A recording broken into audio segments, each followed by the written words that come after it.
ingin bapak-bapak ini kira-kira jadi orang jenius semua, kayak Einstein, kayak Newton, kayak Aristoteles, ya. Kayak Aflatun, pengennya gitu. Pengen nggak cerdas? Nah, gini, kalau pengen cerdas, sebelum kita pergi mencari air, coba kita siapkan bawa wadahnya dulu kan, atau cari air dulu, nanti balik lagi baru bawa ember gitu. Nah, supaya dapat airnya banyak,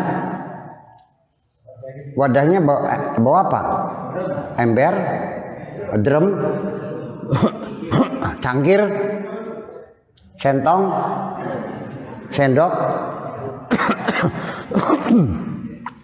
Berapa banyak air yang kita peroleh tergantung bagaimana kita membawa wadahnya. Nah, kalau kita ingin diberi kecerdasan oleh Allah, yuk kita persiapkan wadahnya yang gede. Gentong atau ember?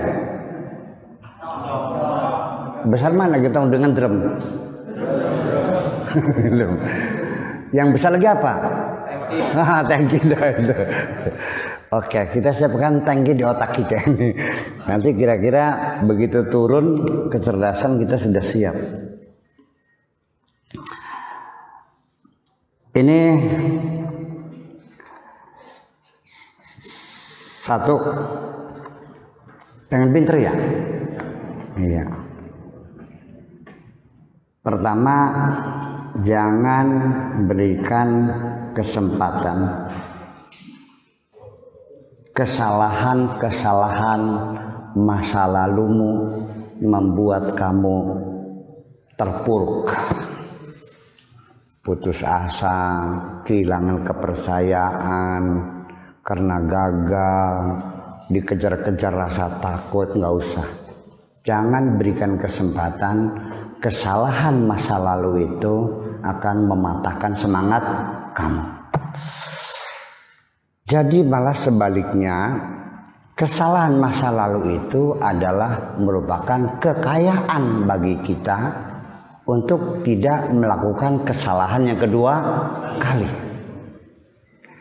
Kesalahan masa lalu, kegagalan masa lalu adalah sebagai cambuk bagi kita untuk masa depan supaya kita tidak terulang lagi. Tidak ada orang yang berhasil maju tanpa mengalami kesalahan. Maka kita melihat kesalahan adalah merupakan hal yang wajar dalam proses kehidupan ini. Jangan berharap Anda tidak salah. Jangan takut salah. Karena bagaimanapun kesalahan ini adalah sebagai satu keharusan. Anak kopi nih tah. Wis kenen pe ngaji tutup dingin, kali ini mata mancing kita kan. Oke, assalamualaikum warahmatullahi wabarakatuh. Enggak, nanti boleh di tengah-tengah saya ngasih paket ini paket dari saya. Bisa diinterupsi dengan pertanyaan sekaligus saja ya. Jadi bahwa semua orang besar, apakah politisi, apa filosof, para dokter, ilmuwan, mereka itu orang yang pasti banyak mengalami kesalahan di masa lalu. Tetapi mereka mampu memanage kesalahan itu tidak menjadi hal yang negatif, bahkan menjadi hal yang positif. Tidak perlu disesali masa lalu itu, kegagalan kita. Jadi beginilah, saya sendiri juga sama, namanya kegagalan berulang-ulang.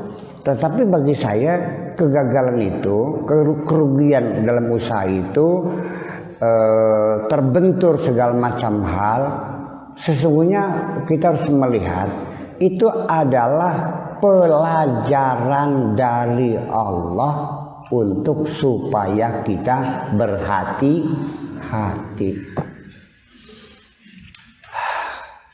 Umpamanya gini, bapak-bapak sering kan masuk jalan tol, naik mobil jalan tol kan pernah kan sering kan? Kenapa di tengah jalan kok dikasih benjolan-benjolan? Untuk apa? Menghalau rasa ngantuk supaya kita jangan sampai lengah.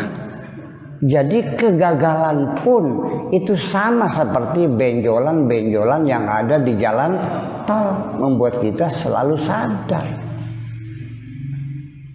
Walau bagaimanapun, guru yang paling bijaksana adalah pengalaman.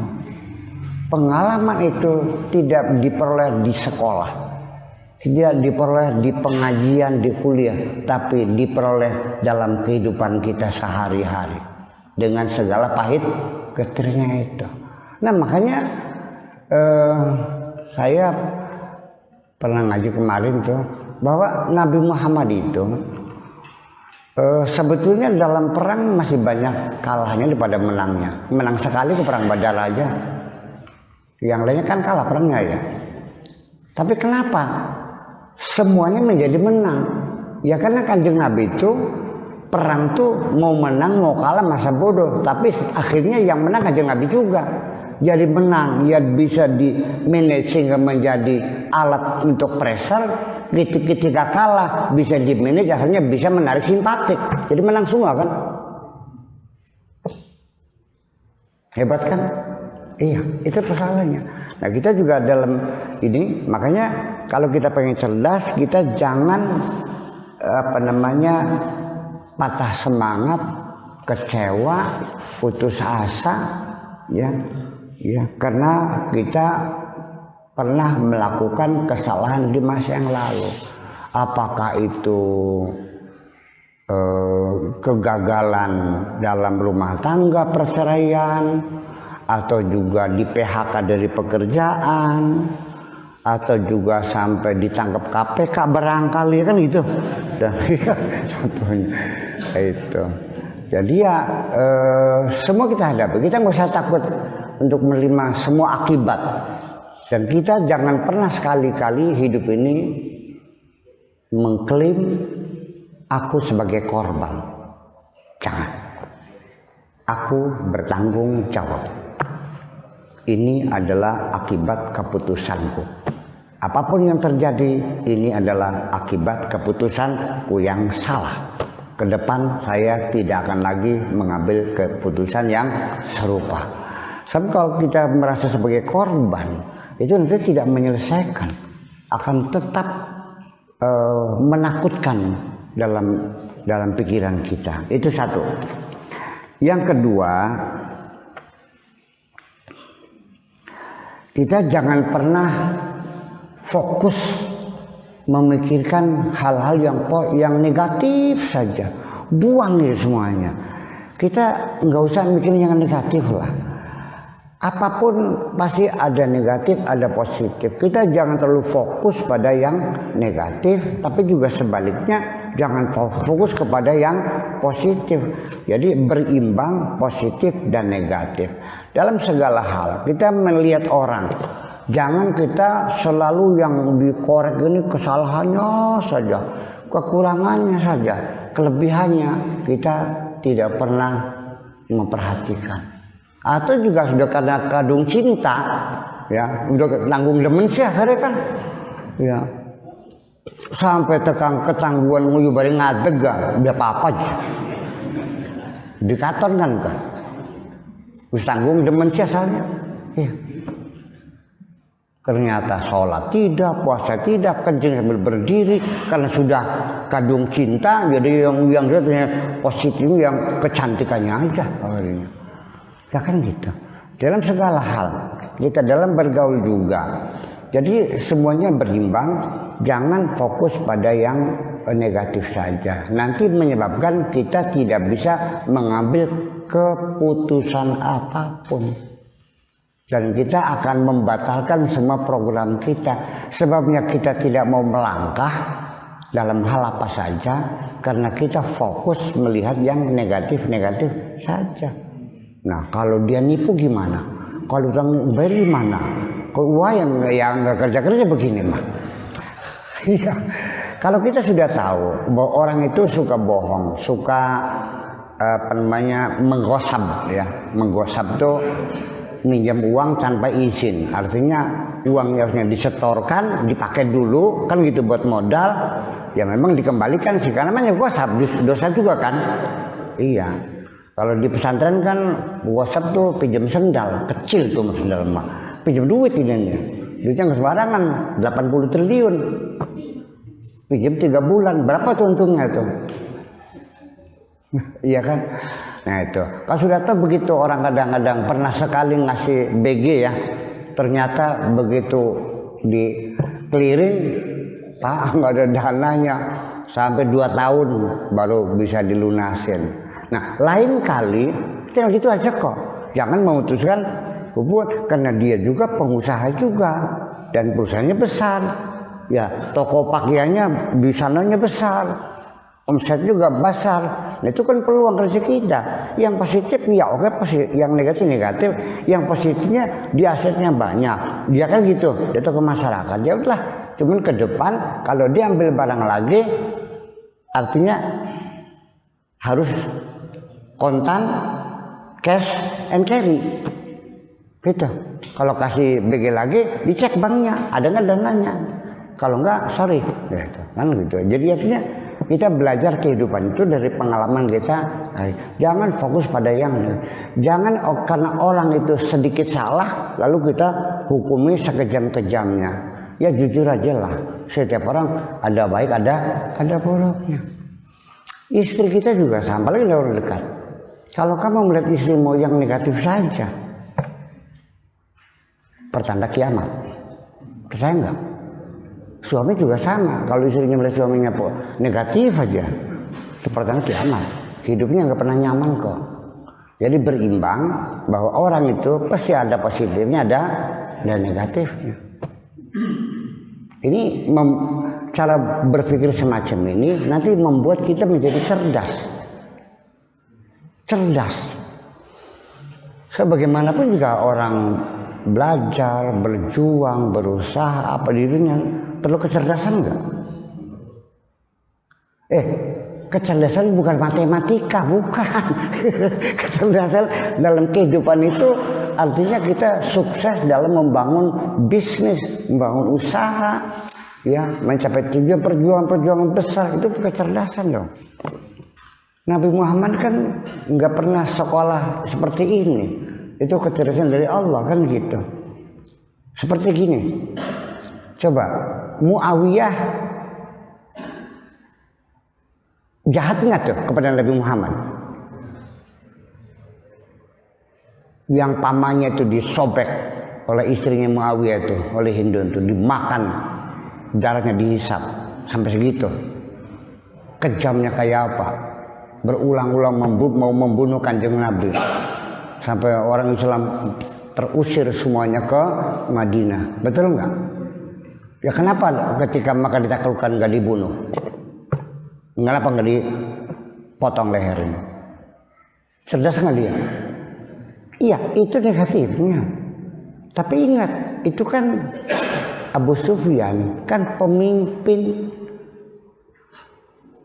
Bani Umayyah. Bani Umayyah ini adalah klan atau suku yang terbesar di Jazirah Arabia. Jujur aja. Artinya ke depan Abu Sufyan diperlukan masih. Ya sudah selesai. Oke, kasih pengampunan. Nah, harus berani begitu. Lah iya dong. Berpolitik dah. Ya kan? Tadinya musuh kan ya? Dalam beberapa detik kemudian langsung bersahabat ya, bisa kan begitu? Ya begitulah kira-kira hidup ini, jangan terlalu kaku gitu tuh, paham nggak? Jadi positif kita hitung aja lah, itu maksud gitu supaya kita menjadi cerdas. Jangan terlalu terkonsentrasi pada hal-hal yang negatif.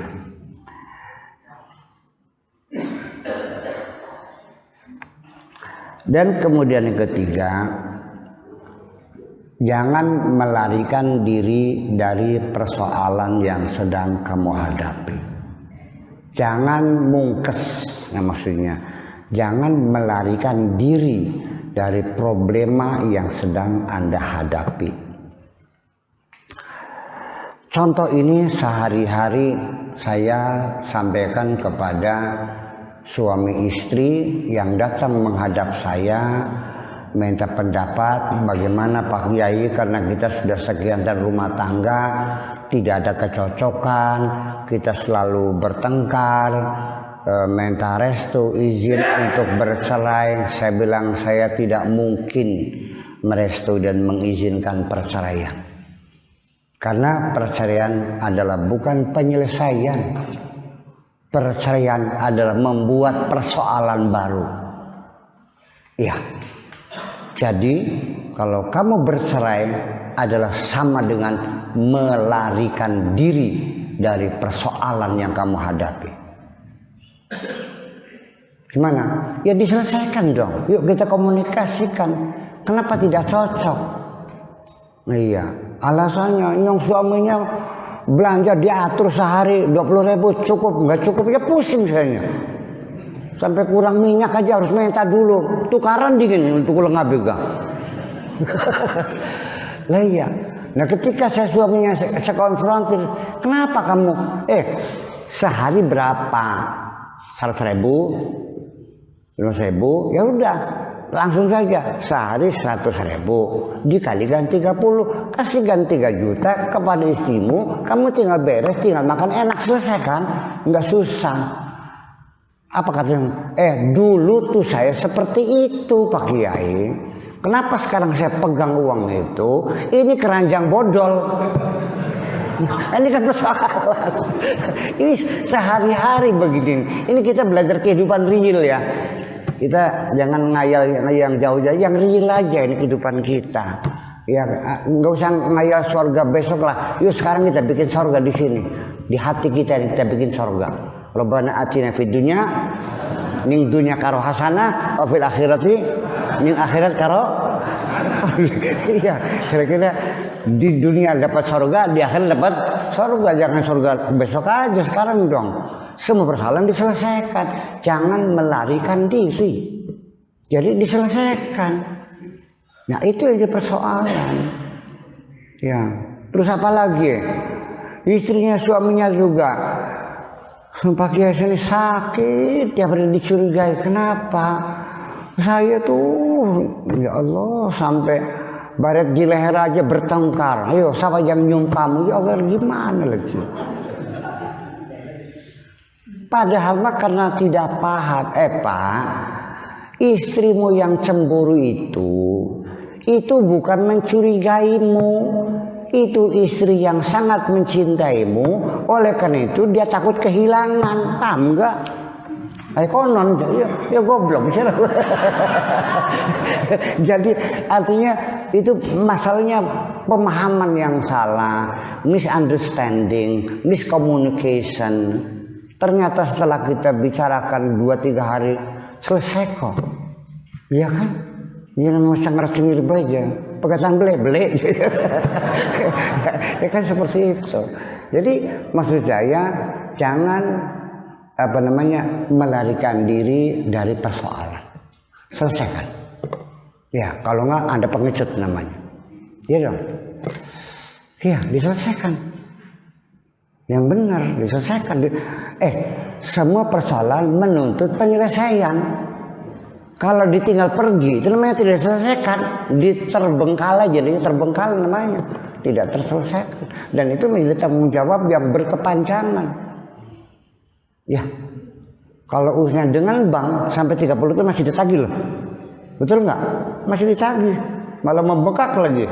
Padahal tadinya kurangnya hanya 1 juta, setelah 30 tahun menjadi 40 juta jadinya. Ya, karena berkembang terus ditagih. Nah itu persoalannya. Jadi apa saja dengan mertua, dengan tetangga, sampai urusan ini tetangga urusan got nih, ya bertengkar aja karena tetangganya tidak memberi izin untuk lewatnya got ke tanah dia. Akhirnya uslah ngali baik. Nah itu melarikan diri, dijual pindah, melarikan diri kan namanya. Diselesaikan aja. Lebih mudah juga runding dengan tetangga daripada dijual beli rumah baru, betul nggak? Iya dong. Bisa kita rundingkan. Ujung-ujungnya mah minta duit kok. Bisa oke, berapa harganya? Nih setengah meter berapa? Ya kan 100.000. Oke, sama sana berapa? Nggak banyak kok. Hanya 5 juta lah buat lewatin ini. Tuh. Daripada dijual rumahnya, dijual harganya murah, beli laginya mahal, berapa kerugiannya. Jadi pertengkaran tetangga, masalah got dengan istri, masalah ketidakcocokan, anak kita di sekolah yang bermasalah dengan teman-temannya, setiap hari persoalan itu tidak pernah selesai. Dan itu mesti diselesaikan. Nah, nanti dalam menyelesaikan ya tentunya ada skala prioritas dong. Mana yang paling penting dulu, yang kurang penting nanti belakangan. Jangan sampai ngurusin yang cemen-cemen kan gitu, yang pentingnya terlupakan. Itu ini penting supaya nanti. Tapi kalau tidak akan datang kecerdasan di otak kita. Kenapa? Ruwet ngampet sininya. Betul nggak? Iya. Saya mau masukkan mobil mewah ke dalam garasi Anda, tapi di garasinya ada piring bodol, ada kasur bodol. Bagaimana masuknya? Jadi kosongkan dulu itu semuanya itu. Jangan melarikan diri dari persoalan yang Anda hadapi. Kemudian yang keempat, tidak usah terlalu peduli ketika Anda mendengar komentar-komentar orang lain. Kalau perlu abaikan saja. Toh mereka hanya sekedar komentar kosong. Ketika Anda perlu juga mereka nggak bantu. Iya kan? Ketika Anda sengsara juga mereka tidak akan peduli. Ngapain? Jadi kita harus punya ketetapan hati bahwa aku tujuannya ini, aku ingin mencapai ini. Komentar orang nggak ada urusan. Ilmunya namanya ilmu EGP. Emangnya gue? Iya. Sebab kalau kita mempertimbangkan komentar orang lain, kapan mau selesainya urusan ini? Saya mau nanya deh, apa semua orang senang kepada Anda? Masya Allah. Ini apalagi ini begini, ada lagi ceritanya nih, nangis perempuan nih mas saya. Dia minta minta ya mediasi lah, artinya ya minta cerai lagi dengan alasannya gini, setiap hari mertuanya nih cemberut aja, merengut mereka, ngerti merengut, cemberut, sampai saya nggak doyan makan Pak Kiai, terus ya sampai kurus saya nih, nggak bisa makan, tidur juga nggak enak. Saya paham, saya paham. Dulu kamu ini ketika kawin, mertua kamu tidak setuju dan kamu maksa, iya kan? Iya, saya paham langsung. Ini akibatnya. Makanya diperenguti baik sih lagi itu gimana? Ya cemberut dulu. Ya udah ginilah, ya saya makan begini nih, selagi hanya cemberut, makan sajalah yang enak, kalau kurang nambah lagi. Nah, kecuali kalau piring kamu ditampar, saya izinkan kamu pulang, begitu. Oh begitu, iya, harus berani dong. Persoalannya itu kan karena kamu salah dulu. Sebetulnya jangan maksa, dibujuk dulu calon mertua tuh, datang ke rumahnya, dipecetin kakinya, dicium tangannya, kan lama-lama gimana lagi? Hati manusia itu sekeras-kerasnya batu aja bisa bolong kok. Betul kan? Iya, bujuk aja dulu. Jangan memaksakan begitu akibatnya. Ya udah sekarang kamu tahan aja dulu. Ya, kalau cemburu itu bilang, coba sekarang yuk, sekarang kamu buktikan ya kepada mertua. Ya, paham saya juga. Nah itu. Jadi semua yang dikerjakan tuh serba salah semua. Dang baik ditakonnya lagi demen siapa? Ketika dia berdandan ingin membagian suaminya, mertuanya tanya bilang, kamu lagi jatuh cinta sama siapa? Coba sakit hati nggak? Iya, ya udah dipusak semuanya dah, udah cemang-cemong. Apa bilangnya? Apa tidak memalukan? Suami kamu kan pejabat. Ya Allah ya Rabbi, salah lagi. Ya, masak yang enak-enak, kayak restoran baik. Ya ini bikin larat begini mah. Boros masakan tiap hari sambal goreng dong bergedel atau kowok encer banyak banget. Udah goreng onta oncom tahu. Masih marah juga, mongkok enggak, muntah enggak suami kamunya. Ya itulah, kalau dasarnya itu sudah enggak suka, ya semuanya salah. Yang kita selesaikan itu bukan itu, dari awalnya kamu salah, ya coba kita mulai lagi, bujuk hati mertuamu, diolebeknya, dipejetin, kan gitu. Iya, ngomongnya bebasan kan gitu, dan coba membantah, selesai kan. Ya tapi akhirnya selesai juga. Alhamdulillah sedieman ya syukur. ya kan daripada bercerai kan gitu. Kita bertahan 3-4 bulan ngolok. Calon mertua bagian bercinta kau sudah tahu dia cukup berbakti hormat. Gimana lagi? Ya mertua itu kan di atas kita, betul nggak?